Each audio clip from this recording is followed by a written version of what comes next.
ಸಿಂದಗಿ ತಾಲೂಕಿನ ಸುಕ್ಷೇತ್ರ ಎಂಕಂಚಿಯ ಪುರದೈವ ದಾವಲ ಮಲ್ಲಿಕರ ಜಾತ್ರೆ ಹಿಂದೂ ಮುಸ್ಲಿಮರ ನೇತೃತ್ವದಲ್ಲಿ ಶುಕ್ರವಾರ ಸಂಭ್ರಮದಿಂದ ಜರುಗಿತು. ಭಕ್ತರು ಬೇವಿನ ತಪ್ಪಲು, ಜೋಳದ ಮೊಳ, ಉದ್ದದ ದಂಟಿಗೆ, ಹಸಿರು ಜುಂಡೆ ಹಚ್ಚಿಕೊಂಡು ದೀರ್ಘದಂಡ ನಮಸ್ಕಾರ ಹಾಕಿದ್ರು. ಮಾದಲಿ, ಅನ್ನ ಮತ್ತು ಸಕ್ಕರೆ ನೈವೇದ್ಯ ಅರ್ಪಿಸಿ ದಾವಲ ಮಲ್ಲಿಕ ದೋಸ್ತರ ಹೋದಿನಿ ಎಂಬ ಹರ್ಷೋದ್ಧಾರದೊಂದಿಗೆ ಭಕ್ತಿ ಅರ್ಪಿಸಿದರು. ಹಿರಿಯರು ಹಾಗೂ ಮಹಿಳೆಯರು ಪಾಲ್ಗೊಂಡು ಜಿಲೇಬಿ, ಬಜ್ಜಿ ತಿಂದು ಸಂಭ್ರಮಿಸಿದರು.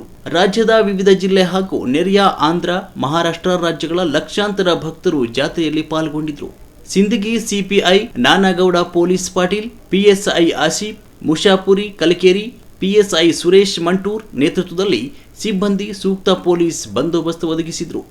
ವರದಿ ಮಲ್ಲಿಕಾರ್ಜುನ್ ಎನ್ ಕೆಂಬಾವಿ, ಬ್ರಹ್ಮದೇವನಮಡು.